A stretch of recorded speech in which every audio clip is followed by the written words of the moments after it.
चलें जी, we are revising angle properties and polygons, ठीक है। सो फर्स्ट ऑफ ऑल मैं थोड़ा सा क्विक चलूंगा तो ताकि ज़रा जल्दी से ज़्यादा काम हो जाए, ठीक है।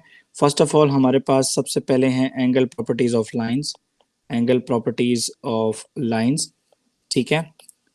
और लाइंस में स्पेशली पैरेलल लाइंस, ठीक है बेटा। पैरेलल का ये सिंबल होता है हमारे पास, ठीक है। दीज आर पैरेलल लाइंस, ठीक है। तो बस इसमें दो तीन बातें याद करने की हैं, ठीक है। Like for example if these two lines are parallel, if for example these two lines are parallel, the name of the line is AB and CD. These two lines are parallel, you can see that already कि ये दोनों लाइनें parallel हैं। Parallel का मतलब क्या होता है मैथ्स में? मैथ्स में पैरेलल उन लाइनों को कहते हैं मेरा बेटा जो लाइनें आपस में कभी भी इंटरसेक्ट नहीं करती, ठीक है। They never intersect with each other. For example, I'm going to draw a transversal. एक ऐसी लाइन मैंने इंटरसेक्ट की है जो कि इन दोनों को इंटरसेक्ट कर गई है। So it will make few angles, कुछ एंगल ये बनाएगी। तो मैं यहाँ पे नाम दे रहा हूँ एंगल ए, एंगल बी, ठीक है। Angle A, angle B, they both are equal. ये दोनों एंगल आपस में एक दूसरे के बराबर होते हैं। Angle A is equals to B, A is equals to B, और इसका नाम होता है बेटा करस्पॉन्डिंग। इसको करस्पॉन्डिंग एंगल कहते हैं, ठीक है बेटा, करस्पॉन्डिंग एंगल कहते हैं। ऑल राइट, अब देखें जी for example angle B.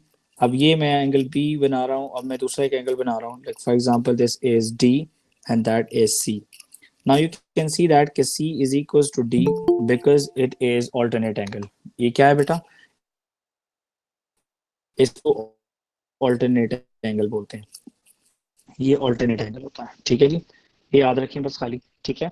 Okay, now for example I am going to make angle Z. मैं एक एंगल जेड बना रहा हूँ, ठीक है। यहाँ पे एंगल वाई बना देता हूँ। आप ये देखें बेटा कि Y is equals to D, C is equals to Z, और इसका नाम होता है मैथ्स में वर्टिकली ऑपोजिट। क्या होता है बेटा? It is vertically opposite angles, vertically opposite angles, ठीक है। इसके बाद हमारे पास होता है वर्टिकली ऑपोजिट के बाद भी होता है हमारे पास, अभी मैं कुछ और नाम भी दे देता हूँ। Like for example this is X and that is M. तो हमारे पास हम we know this already that y plus A plus M plus T this is equals to 180 degrees. मैंने क्यों थोड़े से टिपिकल लेटर्स नहीं लिखे? क्योंकि पेपर में लेटर्स चेंज हो जाते हैं तो स्टूडेंट कंफ्यूज हो जाता है, ठीक है। अब देखिए जैसे कि मैंने एंगल एट अ पॉइंट लिखा है, it's not 180, it's a 360 degree. क्योंकि याद रखें कि एंगल एट अ पॉइंट जो है, यहाँ पे जो एंगल बनेगा ये टोटल 360 होना है, ठीक है। इसका टोटल क्या होना है? इसको 360 डिग्री का एंगल होना है। लाइक फॉर एग्जांपल, वालेकुम अस्सलाम। फॉर एग्जांपल यहाँ पे अगर c plus B plus X plus G, वो भी 360 के बराबर होगा, क्योंकि यहाँ पे भी जो टोटल एंगल बनेगा वो भी 360 डिग्री का एंगल होगा, ठीक है। Keep this in mind.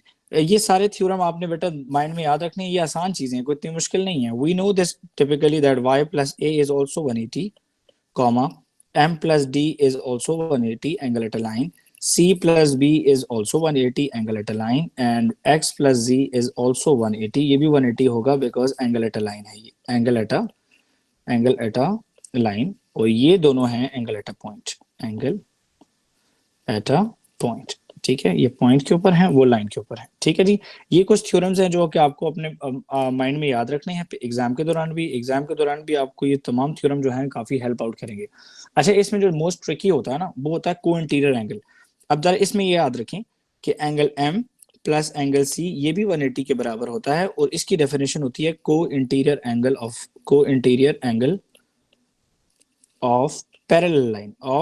Parallel line, ठीक है जी। अब मैं थोड़ा सा इसको एक्सप्लेन करूंगा, ठीक है, फिर स्ट्रेट अवे हम क्वेश्चंस पे जाएंगे। फॉर एग्जांपल देखें, if this line is parallel and this line is parallel, ठीक है, ये दो लाइनें आपस में पैरेलल हैं। Now I am going to join these two lines. मैं इन दोनों लाइनों को ज्वाइन कर देता हूं लाइक दैट। यहाँ पे एक एंगल बनेगा ए, यहाँ पे बनेगा एंगल बी। तो अब याद रखें कि a plus B is equal to 180 degrees because it is co interior angle. ये को इंटीरियर एंगल है, ठीक है, को इंटीरियर एंगल है। लाइक फॉर एग्जांपल अगर हम लोग ये जो एक स्ट्रेट लाइन है मेरे पास, ये this is a straight line, मैं इस स्ट्रेट लाइन को थोड़ा सा बेंड कर रहा हूँ, ठीक है। मैंने इस स्ट्रेट लाइन को थोड़ा सा बेंड कर दिया इस पोजीशन के ऊपर, जरा चेक करें प्लीज, ठीक है। मैंने स्ट्रेट लाइन को थोड़ा सा बेंड कर दिया इस पोजीशन पर, और इस कॉर्नर से भी मैंने थोड़ा सा इसको बेंड कर दिया है, ठीक है। This is same like that, ठीक है। अब यहाँ पे क्या हुआ है, मैंने इसको बेंड किया है, ठीक है। जब मैंने इसको बेंड किया है को, तो इसका मतलब है कि यहाँ पे दो एंगल बनेंगे, ए प्लस बी तो ये a प्लस बी जो है ये भी 180 डिग्रीज के बराबर होगा, ठीक है, बिकॉज हमें पता है कि angle at a line is 180 degree, कि ये 180 डिग्री होता है, ठीक है जी। I hope this is clear to all of you जी। इस सब में किसी का कोई क्वेश्चन है तो मुझसे पूछ सकता है, otherwise I can proceed with the polygons. मैं जरा थोड़ा जल्दी जल्दी कर रहा हूँ ताकि आप लोगों को जल्दी रिवाइज हो जाए, ये चीज आपने पढ़ी हुई है, ठीक है, और इसके रिकॉर्डेड लेक्चर्स भी मेरे पढ़े हुए हैं। फिर आते हैं जी पॉलीगॉन के ऊपर। पॉलीगॉन के ऊपर एक डिबेट चलती है, स्टूडेंट्स को हमेशा प्रॉब्लम होती है, तो मैं सिंपल सिंपल चीजें लिखूंगा ताकि आपको जरा समझ पड़े कि पॉलीगॉन किसे कहते हैं। पॉलीगॉन सबसे पहले होता है बेटा, it's a close plane figure, ये होता है बेटा क्लोज्ड प्लेन फिगर, ठीक है, हैविंग 3 और मोर साइड्स, 3 या 3 से ज्यादा साइड्स होती हैं, ठीक है जी। हमें पता है कि जब n इज इक्वल टू 3 होता है तो इट्स अ ट्राइंगल, ठीक है जी। When n is equal to 4 it's a quadrilateral, quadrilateral, quadrilateral. When n is equal to 5 it's a pentagon, इसको 5 साइडेड बोलते हैं। When n is equal to 6 it is a hexagon, ये hexagon होता है। When n is equal to 7 it's a heptagon, ये heptagon होता है। When n is equal to 8 it is octagon, ये ऑक्टागन होता है। When n is equal to 9 it is a nonagon. अगर आप में से कोई बच्चा नोट नहीं करना चाहता, क्लास के फौरन बाद आपको नोट्स मिल जाएंगे। When n is equal to 10 it's a decagon, ठीक है। और ओ लेवल्स में आईजीसीएसई में दोनों में जब n इज इक्वल टू 11 आ जाता है तो इसका मतलब होता है 11 साइडेड फिगर, इसका मतलब होता है 11 साइडेड फिगर, ठीक है जी। ये हो गए जी इनके नाम। अब फॉर एग्जांपल एक डिबेट आती है कि आप में से अगर ये मुझे पता है कि दैट इट्स अ पॉलीगॉन, ये पॉलीगॉन है, but it is not a polygon because it's not closed, ठीक है, ये क्लोज नहीं है, ये इसको मैं लिख सकता हूँ इट्स अ पॉलीगॉन और इसका नाम है ट्राइंगल, लेकिन इट्स नॉट पॉलीगॉन, ये पॉलीगॉन नहीं है because it's not close, it's not closed, so it's not a polygon, ठीक है जी। कीप दिस इन माइंड, ये अपने दिमाग में रखें। पॉलीगॉन में 3 चीजें हैं, 3 की 3 चीजें आपको समझ आ गई तो आपको कभी भी कोई प्रॉब्लम नहीं होगी, ठीक है नहीं। ओके, पहली कौन सी चीज है, ये यहाँ पे मैं एक बॉक्स बना दूंगा, उस बॉक्स में मैं तीनों चीजें लिख दूंगा one by one. The first one is interior angle. पहला है इंटीरियर एंगल, ठीक है जी। इंटीरियर एंगल का फॉर्मूला है बेटा n-2 into 180 divide by n, ये मैंने इंटीरियर एंगल लिखा है, ठीक है जी। लेकिन अगर आपने टोटल इंटीरियर एंगल फाइंड करना है तो आपको डिवाइड बाय n करने की जरूरत नहीं है, आपने n को डिवाइड नहीं करना। Total interior angle that is equal to n-2 into 180। अब हर बॉक्स के अंदर मैं एक एग्जांपल देके उसको सॉल्व करूंगा, ठीक है। लाइक फॉर एग्जांपल मैं यहाँ पे निकाल रहा हूँ when n is equal to 5, जब n 5 है तो मैं दोनों काम करूंगा, एक साइड पे मैं निकालूंगा टोटल, दूसरी साइड पे निकालूंगा इंटीरियर एंगल। अब नाम से जाहिर है बेटा सिंगुलर प्लूरल को समझ डालना है आपने, एंगल लिखा हुआ है, एंगल्स नहीं लिखा हुआ, ठीक है। अब टोटल में निकाल रहा हूँ तो टोटल इज n-2, तो 5-2 into 180 which is equal to 540, ठीक है जी। तो पेंटागन का टोटल इंटीरियर एंगल जो है वो आपके पास 540 आ रहा है, ठीक है जी। अब आपने अगर इंटीरियर एंगल निकालना है तो same formula, but you have to divide with 5 as well, आपने 5 से इसको डिवाइड भी करना है, so you will get 108 degree each. तो 5 एंगल होंगे, 5 के 5 108 डिग्रीज के होंगे इफ इट्स रेगुलर और इरेगुलर। क्लियर हो गया जी। Second thing is, second concept is, this is the first concept, ठीक है, in a polygon, ठीक है। the second concept is exterior angle, ठीक है जी। अब exterior angle के लिए बॉक्स बना लेंगे ताकि उसके अंदर हम लोग उसका इंफॉर्मेशन लिख लें, ठीक है जी। ओके, फर्स्ट ऑफ ऑल ये हो गया जी एक्सटीरियर एंगल, और टोटल एक्सटीरियर एंगल जो होता है, टोटल एक्सटीरियर एंगल जो होता है वो 360 के बराबर होता है। टोटल एक्सटीरियर एंगल्स जो हैं वो 360 के बराबर होते हैं, ठीक है जी। Keep this in mind. For example when n is equal to 5, for example अब मैं फिर यहाँ पे बना रहा हूँ, for example when n is equal to 5, अगर n 5 है means that it's a pentagon, it's a pentagon. और पेंटागन का आपने एक्सटीरियर एंगल निकालना है तो इधर देखें बेटा, exterior angle it is equal to 360 divide by 5, तो 360 को आप 5 पे डिवाइड करें तो बेटा क्या आता है आंसर, जी मैं को जरा जल्दी बता देगा कि 72 डिग्री आपका एंगल आ गया एक्सटीरियर। जो पांचवा फैक्ट है ना वो अभी आपको पिक्चर क्लियर कर देगा, क्योंकि पांचवा फैक्ट जो है वो आपको ये बताएगा कि इंटीरियर और एक्सटीरियर एंगल। बेटा आप में से किसी को पता है कि इंटीरियर प्लस एक्सटीरियर किसके बराबर होता है? No sir. Interior interior plus exterior angle it is equal, मैं for the sake of understanding ये समझा रहा हूँ कि जब देखें आपके पास n इज इक्वल टू 5 है, तो हमने जब ऊपर इंटीरियर एंगल फाइंड आउट किया है तो 108 आया है, तो मैं यहाँ पे लिख रहा हूँ 108, और एक्सटीरियर एंगल की जगह पे मैं 72 लिख रहा हूँ। तो आपको देखिए प्रूव हो गया कि इंटीरियर प्लस एक्सटीरियर जो है ये 180 डिग्री के बराबर आएगा।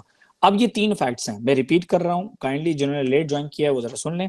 रिपीट कर रहा हूँ, पहले हमने पैरेलल लाइंस पढ़ी हैं, लाइंस के अंदर हमने पढ़े हैं corresponding angle, alternate angle, vertically opposite angle. Angle at a point होता है 360, एंगल एट अ लाइन होता है 180 डिग्रीज। इसमें जो सबसे ट्रिकी पार्ट है वो सिर्फ और सिर्फ है को इंटीरियर एंगल, बाकी सब चीजें बचे कर लेते हैं। जैसे for example these two lines are parallel and they are linked with another line, so a plus b it is equals to 180, ये 180 डिग्री के बराबर है, which is co interior angle।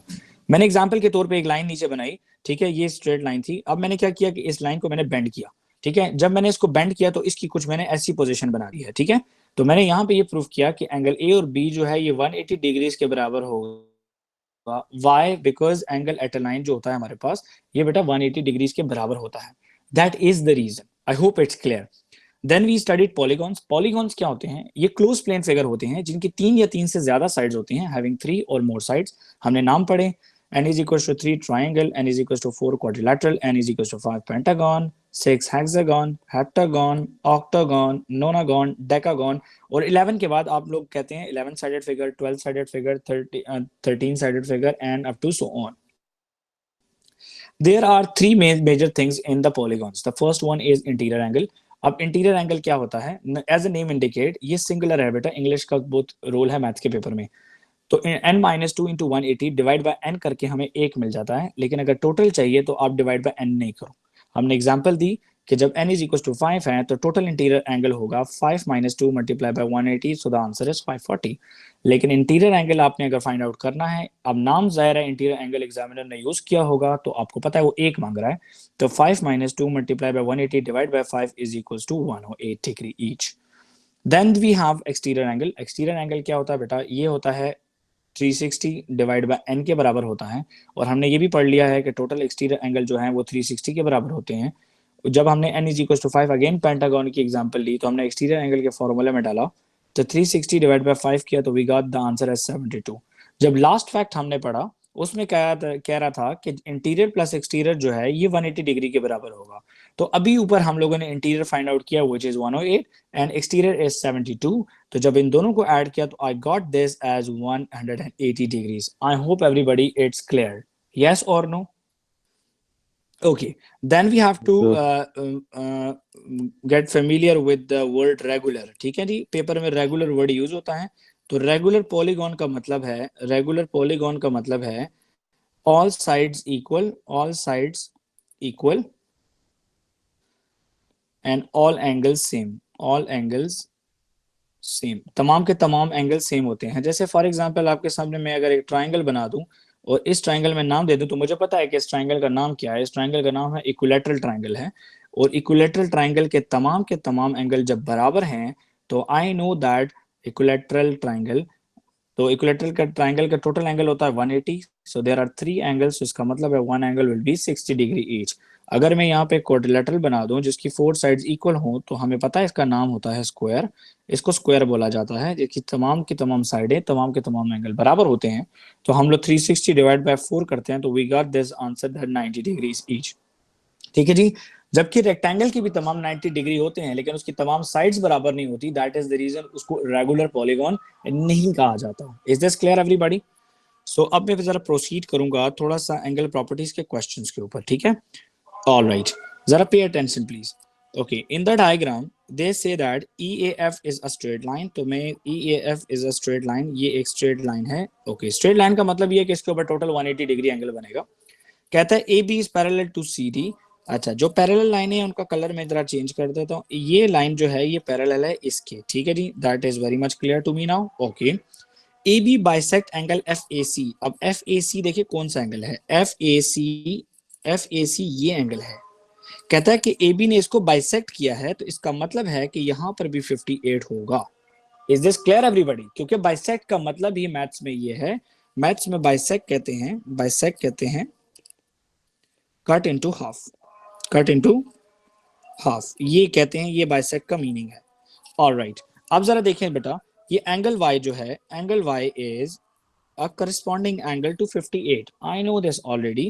So angle y is 58 and the reason is corresponding angle. Now if you want to find out angle x, so I know that 58 plus 58 plus x, it is equals to 180.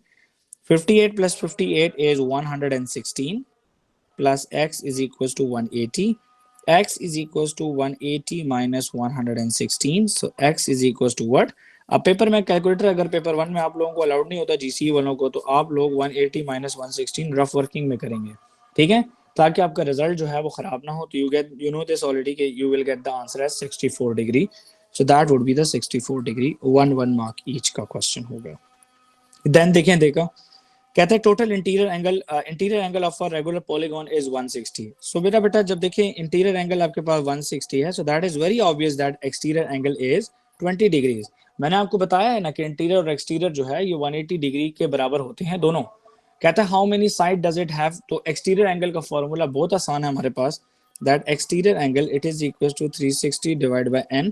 हमने number of sides निकालनी है, n number of sides होते हैं, exterior angle given है question में, तो 20 is equal to 360 divide by n। n वहां पे चला जाएगा, 20 यहाँ पर आ जाएगा, तो n is equal to 360 divide by 20। So 360 divide by 20 is 0 0 cancel, 36 divide by 2 is 18 sided figure है, ये आपका 18 साइडेड फिगर है, ठीक है जी। पहले थोड़ा सा आसान क्वेश्चन करते हैं, फिर डिफिकल्ट की तरफ से आ जाएंगे। कहते हैं 3 of the angles of a quadrilateral are each 95। अब जरा पार्ट ए देख लें, पार्ट ए बेटा ये कहता है कि 3 एंगल जो है ना, क्वाड्रिलेटरल क्या होता है बेटा, 4 साइडेड फिगर होती है, ठीक है। कहता है कि 3 एंगल 95 के हैं, ये 95 है, ये 95 है, ये 95 है, ये x होगा, ये हमें नहीं पता। कैलकुलेट द फोर्थ एंगल, तो हमें पता है कि सम ऑल और 360 से माइनस करना है। सो 95 प्लस 95 प्लस 95, तो ये बेटा 300 में से 15 माइनस कर लें, शॉर्टकट है, 95 है तो 300 में से 15 माइनस करें, it's 285, it's 285. Now 360 minus 285 is equals to x. So x is equals to what? It is equals to 75 degree. So part A में जो फोर्थ एंगल है वो आपका पास 75 डिग्री है, ठीक है जी।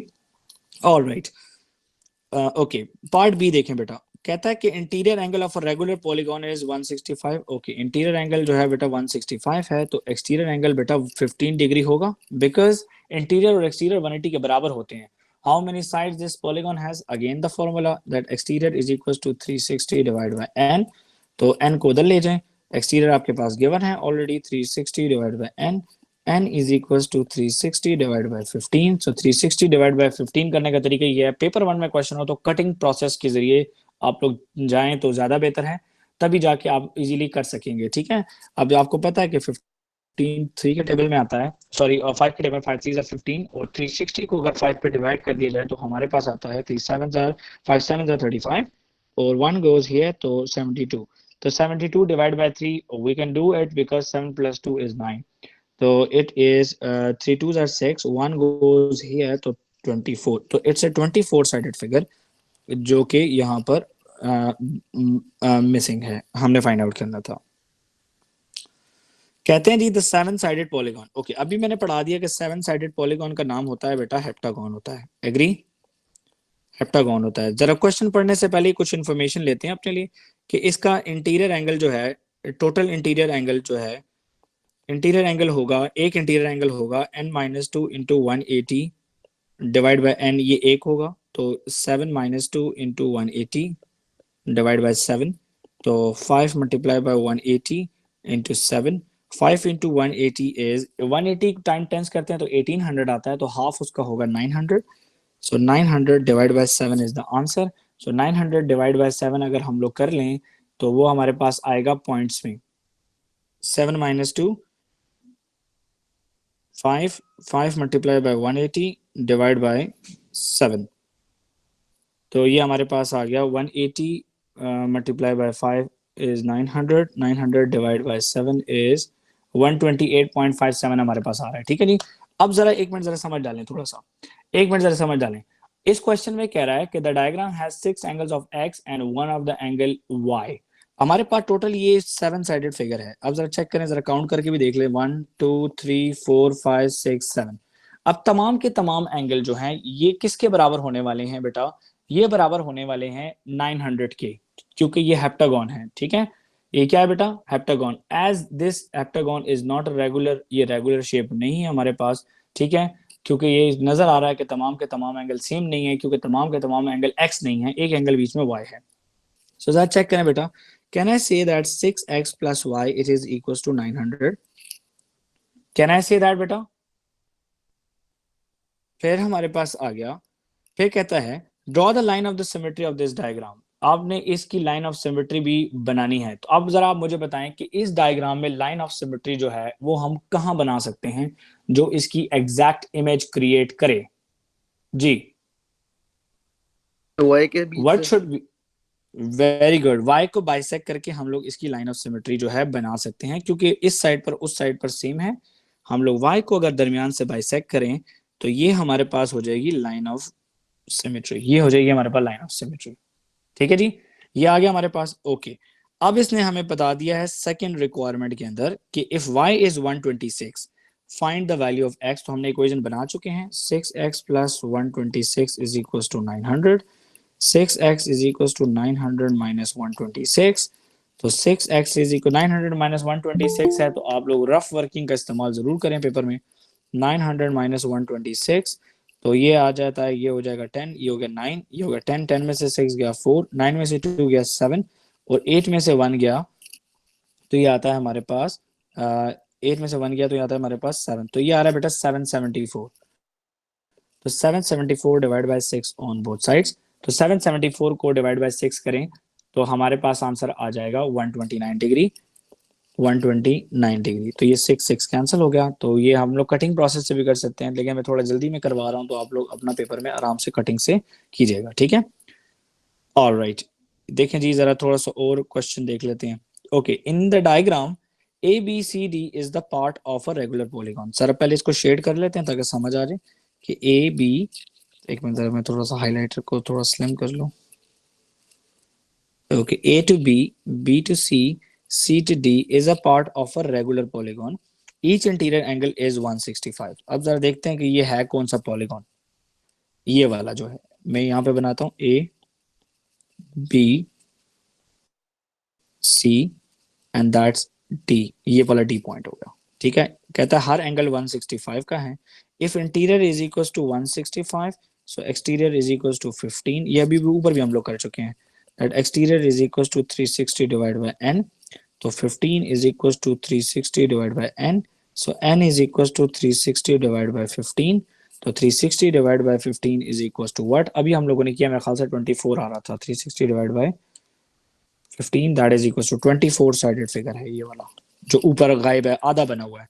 How many sides this polygon have? तो हम लोग यहाँ पे लिख देंगे it's a 24 sided polygon. Alright, ABPQ is a part of another regular polygon. This polygon has 12 sides. Okay, ये जो ABP और Q जो है ये 12 sided figure है, ये वाला 1 2 and 3। I know that कि एंगल B जो है ये इसका इंटीरियर एंगल है, इंटीरियर एंगल ऑफ 12 साइडेड। तो जरा ये मैं फाइंड करता हूँ, इंटीरियर एंगल फाइंड करने का फॉर्मूला है n-2 into 180 divide by n, ये फॉर्मूला होता है हमारे पास। सो 12 माइनस 2 इंटू 180, तो ये ब्रैकेट में बंद कर लेते हैं, तो ये डिवाइड बाय 12, तो ये आएगा बेटा 10 multiply by 180 is 1800 divide by 12, half करते जाएं, 900 डिवाइड बाय 6 फिर हाफ करें, 450 डिवाइड बाय 3, फिर अब 3 पे कटिंग होती है क्योंकि 45 is a member of table 3, so it's 150 degree. ये आ रहा है बेटा 150 डिग्री। तो इसका मतलब है कि इंटीरियर एंगल बी जो है ये हमारे पास है 150 डिग्री। एग्जामिनर कहता है कि एक्स फाइंड आउट करो। अभी आपको थोड़ी देर पहले मैंने एक्सप्लेन किया है कि angle at a point A is 360, तो 360 में से ये दोनों एंगल माइनस कर लें तो आपके पास एक्स आ जाएगा automatically. So x is equals to 360 minus 165 minus 150।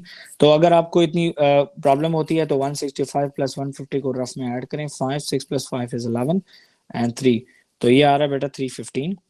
तो 360 minus 315, so the answer is 45 degrees. ठीक है जी, कि x की वैल्यू जो है वो 45 डिग्रीज है। चलें जी, ओके।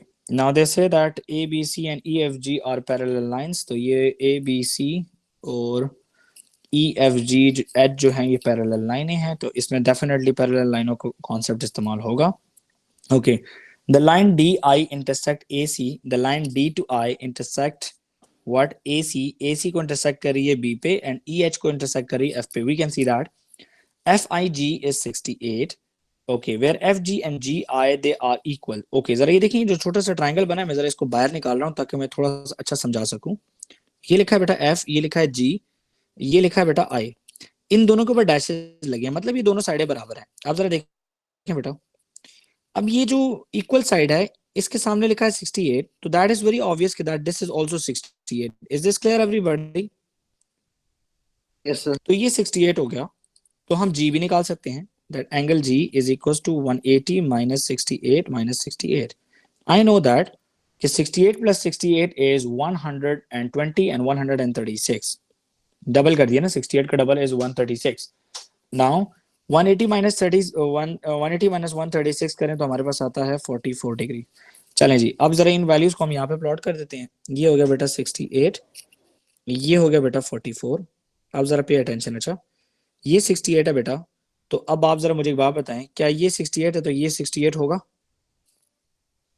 यस और no? If this is 68 so that is also 68। ठीक है, वर्टिकली ऑपोजिट, इसका वर्टिकली ऑपोजिट हो गया ये 68। ओके, आई नो दैट कि ये एंगल और ये एंगल 180 से माइनस करके आ जाएगा। यस और no? So 180 minus 68 is equals to 112। Yes और नो? 180 minus 68 is 112। ये हो गया बेटा 112। ठीक है, सामने वाला भी 112 हो जाएगा वर्टिकली ऑपोजिट। ठीक है जी, और ये करस्पॉन्डिंग एंगल हो गया 112। अब इसके सामने भी 112 आ जाएगा। मोस्ट प्रोबेबली हम सारे एंगल निकाल चुके हैं, एक ये भी एंगल रहता है, ये भी निकाल लेते हैं। तो 180 माइनस 44 करके ये एंगल आ जाएगा, तो 180 minus 44 it is equal to 136। तो ये आ गया बेटा 136। चलें देखते हैं मांग क्या है हमसे। ये हमसे मांग रहा है बी एफ जी। तो बी एफ जी को पहले जरा मार्क करना जरूरी है, सही मार्क करना है। अच्छा, बी एफ जी, तो that's B, that's F and that's G. तो सेंटर वाला पॉइंट ये मांग रहा है 112। एफ जी आई, तो एफ ये लिखा हुआ है, G is that point and I is that point, तो इसका मतलब है ये एंगल मांग रहा है which is 44। Okay, D B A, तो D B and A, just check D B and A, so that is the point, तो which is 68 degrees। I hope it's clear everybody। क्या ये सबको क्लियर है बेटा?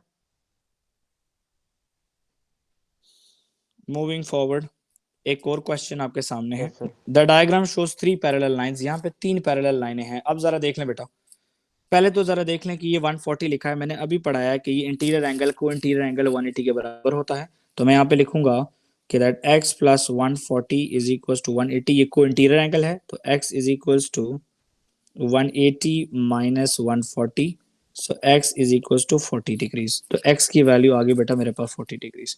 अच्छा, ये 74 है, तो ये एंगल एट लाइन 180 हो जाएगा। तो मैं यहाँ पे लिखूंगा 180 माइनस 74, तो 180 माइनस 74 इज 106, तो ये 106 हो गया। अब देखें जी, अब जैसे कि 140 और 40 180 के बराबर है, तो 106 और y भी 180 के बराबर होगा। So y is equal to 180 minus 106, so y is equal to 74। तो y की वैल्यू आ गई बेटा 74। अब z हम लोग निकाल सकते हैं एंगल एट अ पॉइंट से। एंगल एट अ पॉइंट 360 होता है, so z is equal to 360 minus 74 minus 40। पहले 360 और 74 को ऐड कर लें, 74 और 40 को ऐड कर लें, तो z is equal to 360 74 84 94 104 and 114। 360 minus 114, तो 360 में से 114 को माइनस करना है, तो कोई इतनी बड़ी बात नहीं, आप साइड पे रफ वर्किंग में इसको माइनस करें। तो आपको पता है कि 10 में से 4 गया 6, 5 में से 1 गया 4 एंड 3 में से 1 गया तो 2. So it's 246 which is called as reflex angle. इसको रिफ्लेक्स एंगल भी बोलते हैं. अच्छा है कि मुझे याद आ गया, नाम लिया मैंने भी, तो मैं भी आप लोगों को मैं इसकी भी रिवीजन कराता हूँ. रिफ्लेक्स, एक्यूट और ऑब्ट्यूसी. ठीक है जी, 1 1 मार्क की क्वेश्चंस हो गए. ओके, कहता है show that the interior angle of the regular decagon. अब जरा मुझे एक बात बताएं, आपको रेगुलर डेकागोन में इसमें एग्जामिनर चेक करना चाहता है कि रेगुलर डेकागोन का मतलब है 10 साइडेड. अब एक इंटीरियर एंगल की बात हो रही है, इंग्लिश का ख्याल रखना, इंटीरियर एंगल की बात हो रही है. तो इंटीरियर एंगल को पता है आपको कि n-2 into 180 divide by n is the formula. So 10-2 into 180 divide by 10. So 8 multiply by 180 divide by 10. तो 0 0 आप लोग ऑटोमेटिकली काट लें. तो 8 इंटू 18 आपके पास आ गया. 18 को आप 8 से मल्टीप्लाई कर लें. 8 8 ज़ा 64, 4 and 6. 8 1 are 8 plus 6 is 144. So that's how you will show. So it is shown. Now A, B, B, C are two sides of a regular decagon. A, B and B, C. देखें जी, A to B and B to C. They are two sides of a regular decagon. So we just came to know that this angle is 144. ये interior angle है इसका. Okay, and AB and BD are two sides of a regular hexagon. तो ये मैं colour shade कर रहा हूँ. ये हो गया जी AB and BD. ये आपके पास है हेक्सागोन. तो ये एंगल निकलेगा हेक्सागोन के एंगल से. हेक्सागोन का एंगल होता है n-2 into 180 divide by n. 6-2 into 180 divide by 6. 4 multiply by 180 divide by 6. अब नीचे 4 और 6 की कटिंग कर लो. तो ये हो जाएगा 2 मल्टीप्लाई बाई 180 डिवाइड बाई 3. अब 180 और 3 की कटिंग कर लो. तो ये आ जाएगा 2 इंटू 60. तो 2 इंटू 60 इज 120. तो अब हम लोगों ने x निकालना है. x निकालना है तो we know that 360 minus 144 minus 120 is equals to x. ये x के बराबर है. तो 144 और 120 is 264. So 360 minus 264. ठीक है, मेंटल मैथ्स अगर आपका स्ट्रॉन्ग नहीं है तो पेपर में रिकमेंड करूंगा कि आप लोग मेंटली जो है क्वेश्चंस को करने से बेहतर है कि आप लोग वर्किंग करो. सो x इज इक्वल टू 94. तो x की वैल्यू आपके पास आ गई 94 degrees. Is this clear everybody? Yes और नो? Yes sir. चलें, दैट्स वेरी गुड. थोड़ा सा मैं एक दो तीन क्वेश्चन और करता हूँ इसमें और फिर हम लोग ट्रिग्नोमेट्री की तरफ जाते हैं. बाकी क्वेश्चंस मैं छोड़ दूंगा. जो आसान आसान है वो हम लोग बेसिक वाले पहले कर लें, बाकी बाद में कर लेंगे. ठीक है, ओके. बेटा ये आ रहा है 58. ठीक है, ये दोनों लाइनें आपस में पैरेलल हैं. ए बी सी हमें नजर आ रहा है कि that this line is parallel. Arrow की वजह से मुझे नजर आ रहा है, मैंने क्वेश्चन नहीं पढ़ा लेकिन फिर भी नजर आ गया. ठीक है जी, अगर ये 58 है तो I know that this is also 58. इसको ऑल्टरनेट एंगल बोलते हैं. ओके, एग्जामिनर खुद कह रहा है, एग्जामिनर ने आपको खुद बता दिया कि बेटा ये दोनों साइडें, ये साइड और ये साइड बराबर है. जब ये दोनों साइडें बराबर हैं तो दैट्स वेरी ऑब्वियस कि इनके सामने के जो एंगल होंगे वो भी बराबर होंगे. अगर ये x है तो ये भी x होगा. तो हमें पता है कि total interior angle of polygon of a triangle it is equal to 180. So x plus 58 is equals to 180. So 2x plus 58 is equals to 180. तो 58 वहां पे जाके माइनस होगा. 180 minus 58. So 2x is equals to 180 minus 58 is 122 if I'm not wrong. Divide by 2 on both sides. So x is equals to 61. तो ये 61 आ गया, तो ये भी 61 आ गया. ओके, कहता है EAB is equals to 58 because alternate angle. EAB is alternate angle. ठीक है, नाम लिखना जरूरी है. एग्जामिनर चेक करना चाह रहा है कि आप लोग ऑल्टरनेट एंगल की डेफिनेशन जानते हैं कि नहीं. Alternate angle. Okay, EBC. तो EB एंड C, तो EB एंड C आपसे ये एंगल मांग रहा है तो आपने इसकी वर्किंग करनी होगी. जरा देखें यहाँ पे 2 मार्क्स हैं. तो आपने लिखना है कि पहले आपने ये जो ऊपर आपने वर्किंग लिखी है ये भी आपने लिखनी है कि 61 कैसे निकाला. फिर लिखोगे कि that 180 minus 61 is equals to the answer. तो 180 में से 61 को माइनस करते हैं तो we get 119 degrees. This is 119 degrees. तो 1 1 और 2 2 मार्क्स के क्वेश्चंस हो गए. अब देख लें जरा आपके सामने. The diagram shows a made from a 4 identical hexagons. 4 identical hexagons हैं. ठीक है, in it has both line and rotational symmetry. इसकी रोटेशनल सिमेट्री 4 है. अगर हम इसको रोटेट करेंगे तो ये पीस यहाँ पर आ जाएगा. ये पीस ऑटोमेटिकली यहाँ पे जाएगा, ये पीस ऑटोमेटिकली यहाँ पे जाएगा और ये पीस ऑटोमेटिकली यहाँ पे जाएगा। आई नो दैट कि अगर इसके सेंटर पे ये जो चार एंगल बनेंगे, ये चार के चार एंगल बराबर हैं, so it is 360 divide bye 4 which is 90 degree. तो इसका मतलब है कि ये 90 है, ये भी 90 है, ये भी 90 है और ये भी 90 है। ठीक है जी। अच्छा, कह रहा है कि फिर कह रहा है कि what is the order of rotation of this symmetry. तो यहाँ से यहाँ तक आ गया तो 1 2 3 4, इस ऑर्डर ऑफ रोटेशन इसकी 4 है। ईच मार्क्ड एंगल इज 60, तमाम के तमाम जो मार्क्ड एंगल्स हैं वो 60 हैं। तो जरा चेक करें बेटा कि ये 60 हुआ, ये भी 60 हुआ, ठीक है। अगर ये 60 है, ये भी 60 है, सो दैट्स वेरी ऑब्वियस कि ये भी 60 है, ये भी 60 होगा। तमाम के तमाम मार्क्ड एंगल 60 हैं, एग्जामिनर खुद बता रहा है आपको 60। ठीक है जी, ये भी हो गया 60। Okay, now they say that find the other angles in one of the hexagon. अब दूसरे एंगल्स निकालने हैं वन ऑफ द हेक्सागन्स के अंदर। तो अब वो अनदर एंगल निकालने के लिए what we have to do, हमें क्या करना पड़ेगा जी।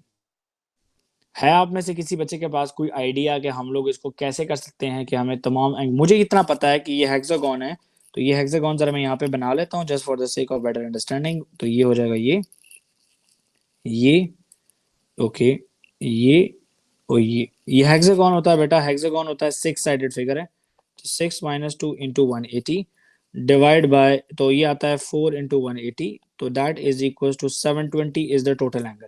अब 720 में से हमारे पास कुछ एक एंगल्स जो हैं वो गिवन है, बाकी नहीं given. Now let's come forward for one of the piece. ठीक है जी, एक हेक्सागन को जरा फोकस करते हैं ताकि हमारा क्वेश्चन 60 सॉल्व हो प्लस जाए। 90 करेंगे और उसके बाद फिर जो आ गया उसको माइनस करेंगे। नहीं बेटा ऐसे नहीं, पहले जरा इसको शेड कर लें। ठीक है जी, एक हेक्सागन को शेड कर लें पहले, सबसे पहले। ठीक है जी, ऑलराइट। अब हमें ये नजर आ रहा है कि we know this that angle at a point is 360। I know that कि that this angle and this angle is both equal, yes और नो, क्या ये दोनों बराबर होंगे? जी सर। Yes sir. जी, इधर मैं कहता हूँ ये x है तो ये भी x है। तो हमें पता है कि 360 माइनस 60 करते हैं, 360 माइनस 60 करते हैं तो 300 आता है। 300 को डिवाइड बाय 2 कर लें तो 150 हो गया। तो ये वाला एंगल 150 होगा, तो ये एंगल भी 150 होगा। सो दैट्स वेरी ऑब्वियस कि ये 150 है तो ये वाला भी 150 होगा, क्योंकि नीचे भी वही चीज बनी हुई है जो ऊपर बनी हुई है। एग्री? अब हमें पता है कि जब हमारे पास इस तरह की शेप है तो हमें पता है कि ये एंगल और ये एंगल भी आपस में बराबर होने वाला है।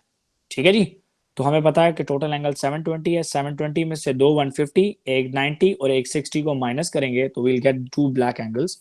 तो हमें ये दोनों ब्लैक एंगल मिल जाएंगे।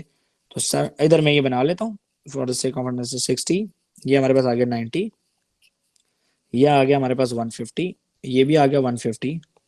तो ये x है तो ये भी x होगा। ठीक है, तो हम लोगों ने बना लिया। हमें पता है कि टोटल एंगल है 740, सॉरी 720। तो 720 माइनस 150 माइनस 150 माइनस 90 माइनस 60। अब 90 और 60 जो है ये भी 150 बनता है, तो तीन 150 हो जाएंगे। तो 720 माइनस 450, तो 720 में से 450 माइनस करें तो 720 माइनस 450, तो 0 में से 0 गया तो 0। ओके, तो 12 में से 5 गया तो 7 और 6 में से 4 गया तो 2, तो ये आ रहा है 270। Now 270 divide by 2 it is equal to 135। तो ये हो गया जी 135, ये हो गया जी 135। देखते हैं एग्जामिनर ने नीचे जगह क्या दी है। ओके, तो हम लोगों ने लिख दिया कि angle is 60, second one angle is 90, third angle is 150, fourth angle is also 150, fifth angle is 135, six angle is also 135। इन सबको ऐड कर लें तो आपके पास 720 एज एन आंसर जो है वो आपको रिसीव हो जाएगा। Is this clear everybody? Yes और नो? जी सर। Yes sir. चलें, moving forward with the trigonometry now. ये हो गया हमारा। ठीक है, ये मैं वर्कशीट भिजवाऊंगा, बाकी आप लोग खुद प्रैक्टिस कर लें। ठीक है, चलें जी ट्रिग्नोमेट्री की तरफ आ जाएं थोड़ा सा। बेटा क्लास थोड़ी सी लेंथी होने वाली है, तो आप लोग ऐसा करेंगे कि ये मैं जब आपको कहूंगा कि क्लास लीव करें तो आप लोगों ने लीव करनी है, फिर जब दोबारा मैं कहूंगा तो रीजॉइन करनी है आपको। ठीक है, ट्रिग्नोमेट्री, ट्रिग्नोमेट्री में वी हैव टू थिंग्स। एक है राइट एंगल, एक है राइट एंगल। रिकॉर्ड हो रहा है? जी हो रहा है, बिल्कुल रिकॉर्ड हो रहा है। एक है राइट एंगल ट्राइंगल।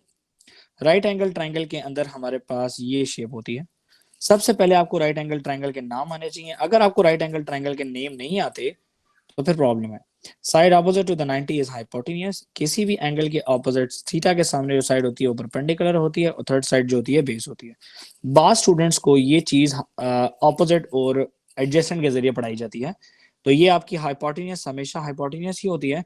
अब इस थीटा के सामने जो साइड होगी उसको ऑपोजिट साइड बोलते हैं और ये जो थर्ड साइड होगी ये आपके पास होती है एडजेसेंट। बाद स्टूडेंट्स को ये चीज पढ़ाई जाती है।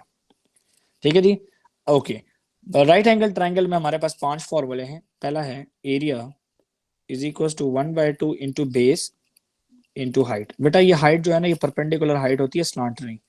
सेकंड होता है हमारे पास हाइपोटेन्यूज स्क्वायर, ये बराबर होता है बेटा बेस के स्क्वायर के प्लस परपेंडिकुलर के स्क्वायर के। तो जिन बच्चों को ये सो काटोवा वाला फॉर्मूला आता है तो वो इनको ये पता होता है कि हाइपोटेन्यूज का स्क्वायर ये बराबर होता है ऑपोजिट के स्क्वायर के प्लस एडजेसेंट के स्क्वायर के। एक ही बात है, खाली नाम चेंज है। ओके, थर्ड फॉर्मूला हमारे पास होता है sine theta is equal to perpendicular divide by hypotenuse. तो यहाँ पर होता है sine theta is equal to so काटोवा इसका शॉर्ट फॉर्म होता है तो ऑपोजिट डिवाइड बाय हाइपोटेन्यूज। ठीक है जी, मैं उनके लिए भी लिख रहा हूँ कि जिनको ये प्रॉब्लम हो। cos theta is equal to curly brown hair हम लोग पढ़ते हैं तो ये होता है बेस डिवाइड बाय हाइपोटेन्यूज। तो यहाँ पे होता है cos theta is equal two adjacent divide by hypotenuse. ठीक है, ओके। फिफ्थ वन यहाँ पर होता है हमारे पास tangent theta. Tangent theta is equal to through perpendicular through proper brushing होता है तो परपेंडिकुलर डिवाइड बाय बेस, जबकि यहाँ पर होता है tangent theta is equal to opposite divide by adjacent. ठीक है, एडजेसेंट इसका शॉर्ट फॉर्म है। याद करने का तरीका ये है कि some people have curly brown hair through proper brushing. ये सेंटेंस जो है ये आपको याद करना है, रिकॉर्ड हो रहा है। ओके, यहाँ पे ये है कि सो काटोआ होता है, सो का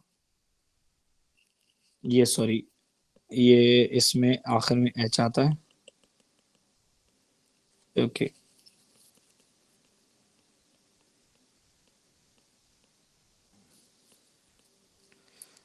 तो ये हो गया सो का टोआ। ये 3 हिंट्स हैं, इनके जरिए हिंट के जरिए आप फॉर्मूला जो है आप याद कर सकते हैं। इन्हीं हिंट्स के जरिए आपको जो है ना फॉर्मूला की रिवीजन जो है वो आपको हो सकती है। ठीक है, ये राइट एंगल ट्राइंगल हो गए। राइट एंगल ट्राइंगल के बाद हमारे पास बेटा मैं इनकी डिटेल में जाऊं कि आप लोगों को ये आती हैं चीजें, फिर क्वेश्चंस में समझाऊंगा ये चीजें। क्या कहते हो आप लोग?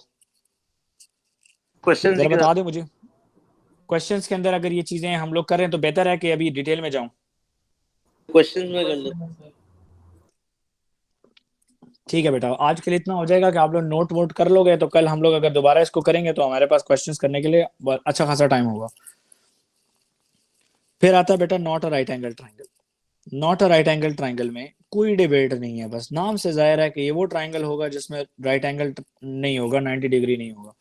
ठीक है जी, ये फॉर एग्जांपल एक ट्राइंगल है। ठीक है, इसका नाम है A B C. It's not right angle triangle, तो side opposite to angle A होगा small A, side opposite to angle B होगा small B, side opposite to angle C होगा स्मॉल सी। ठीक है बेटा, तो अब इसका पहला रूल है हमारे पास साइन रूल, इसको कहते हैं साइन रूल। और साइन रूल जो है टिपिकली क्यों इस्तेमाल होता है, इसमें 2 साइड्स और 2 एंगल्स की रेशियोज हम लोग ले लेते हैं। तो हम लोग इसको लिखने का तरीका ये है, सब जरा गौर से देखें, 2 तरीकों से साइन रूल को लिखा जाता है और दोनों के दोनों तरीके आपको आने चाहिए, आपको कोई भी यूज करना पड़ सकता है। Sine A divide by small A is equal to sine B divide by small B is equal to sine C divide by small C. आप इसको ऐसे भी लिख सकते हो कि साइड ऊपर लिख दो और एंगल नीचे लिख दो, small B divide by sine B, small C divide by sine C. ठीक है जी, तो आप पेपर में आपको रूल लिखने की जरूरत नहीं होती, आप डायरेक्ट रूल अप्लाई कर रहे होते हैं। तो वो कैसे करते हैं आगे इंशाल्लाह हम लोग क्वेश्चन में इसको डिस्कस करेंगे। साइन रूल के बाद हमारे पास आता है कोसाइन रूल। ठीक है, कोसाइन रूल बनाने का तरीका है और उस तरीके को अभी जरा आराम से पढ़ा रहा हूँ तो जरा इसको सीख लें, क्योंकि ये थोड़ा ट्रिकी होता है, ये बच्चों को याद नहीं होता जल्दी। तो ये मैं आपके सामने कोसाइन रूल बना रहा हूँ और इसको टिपिकल जरा नाम दूंगा ताकि आप लोगों को एक दफा आ जाए, फिर आप लोग नाम चेंज कर करके करिएगा। A B C, small A, small B, small C. देखिए मैं स्मॉल ए के लिए बना रहा हूँ, इसमें क्योंकि कोसाइन रूल में वी हैव 3 साइड्स, हमारे पास 3 साइड्स होती हैं और एक एंगल होता है इस रूल में। तो मतलब जो फॉर्मूला हम बनाएंगे उसमें 3 साइडें होंगी और एक एंगल होगा। स्मॉल ए के लिए बना रहा हूँ, जरा देखिए बेटा। A square is equal to B square plus C square minus 2bc cos A. ये मैंने खुद बना दिया, ठीक है, रट्टे के ऊपर। अब बाकी सारे हम याद करेंगे। अब बी के लिए बनाऊंगा, देखो अच्छा, बी स्क्वायर लिखा। अब बी स्क्वायर के स्मॉल बी के सामने है कॉस बी, तो मैं यहाँ पे लिख दूंगा कॉस बी, ठीक है। अब रह गया हमारे पास ए स्क्वायर सी स्क्वायर माइनस 2ac। ये हो गया जी दूसरा स्टाइल इसको लिखने का। ये टाइप्स हैं। अब देखिए स्मॉल सी के लिए बना रहा हूँ। सी स्क्वायर मैंने यहाँ पे लिखा, इक्वल के बाद यहाँ पे मैंने लिख दिया कॉस सी। अब मेरे पास रह चुके हैं बी और सी, तो मैं लिखूंगा बी स्क्वायर प्लस सी स्क्वायर माइनस 2bc। ओके जी, 3 फॉर्मेट हो गए। अब इसको मैं 3 फॉर्मेट इसके और बना सकता हूँ अगर मुझे एंगल फाइंड आउट करना है तो। जरा देखें बेटा, मैं इस पहले फॉर्मूले में सब्जेक्ट मेकिंग जरा इधर देख लेता। ये कॉस ए को मैंने करना है सब्जेक्ट, ये वाला फॉर्मूला है A square is equal to B square plus C square minus 2bc cos A. अब मैंने कॉस ए को उधर ही छोड़ना है और मैं बाकी सबको इधर लाऊंगा, ताकि अगर मुझे एंगल निकालना पड़ जाए स्कूल से तो मैं कैसे करूंगा। तो ये देखें बेटा, A square minus B square minus C square, ये दोनों वहां पे प्लस हो रहे थे, यहाँ पे आके माइनस हुए, लेकिन माइनस 2bc जो है ये मल्टीप्लाई हो रहा है, तो ये यहाँ पे जाएगा डिवाइड होके। ठीक है बेटा, क्लियर है सबको। देखें एक दफा सब्जेक्ट मेकिंग और देखें, ये सेकंड वाले फॉर्मूले की कर रहा हूँ। फॉर्मूला मैं लिख लेता हूँ, b square is equal to A square plus C square minus 2ac cos of b. अब मैं कॉस बी को सब्जेक्ट बना रहा हूँ, तो देखें बेटा और करेंगे, और करिएगा बेटा प्लीज। ये ए स्क्वायर और सी स्क्वायर वहां पे प्लस हो रहा है, तो यहाँ पर आएगा B square minus A square minus C square, लेकिन ये माइनस 2ac जो है ये मल्टीप्लाई हो रहा है, तो ये यहाँ पे जाएगा डिवाइड होकर। Minus 2ac is equal to cos b is equal to cos b, तो ये कॉस बी के बराबर आ जाए। क्लियर है बेटा सबको? यस और नो, एनी प्रॉब्लम? देखिए जी लास्ट वाले के लिए कर रहा हूँ ताकि आप लोगों को और अच्छा रिवाइज हो जाए। That C square is equal to A square plus B square minus 2ab cos C. अब मैं कॉस सी को सब्जेक्ट बनाना है, तो ये सब कुछ इधर लाना पड़ेगा, तो ये हो जाएगा बेटा C square minus A square minus B square divide by minus 2ab which is equal to cos C. ये हो गई बेटा आपके दो रूल, साइन रूल और कोसाइन रूल। ठीक है, कहाँ कहाँ पे इस्तेमाल होते हैं ये भी मैंने बता दिया कि जब 3 साइड्स और 1 एंगल हो तो हम लोग ये लगाते हैं। जब हमारे पास कोसाइन रूल नहीं लगता तो हम लोग साइन रूल से क्वेश्चन को सॉल्व कर रहे होते हैं। अच्छा, not a right angle triangle का एरिया फाइंड आउट करने का we have a separate formula for that, लेकिन सेपरेट नहीं है, सेपरेट ना ही कहूं तो बेहतर है। तो area is equal to 1/2 product of 2 sides, 2 साइडों को मल्टीप्लाई करो, sides multiply by sine included. Sine included जो है हम लोग ले लेते होते हैं। ठीक है जी, तो हमारे पास यहां से आ जाता है कि जी इसका टोटल एरिया क्या होने वाला है, 1/2 into product of 2 sides, product of 2 sides, sorry मैं 2 लिखना भूल गया, product of 2 sides into sine included, that's the formula for the area. Is this clear everybody? Yes और नो? यस और नो बच्चे, इज दिस क्लियर?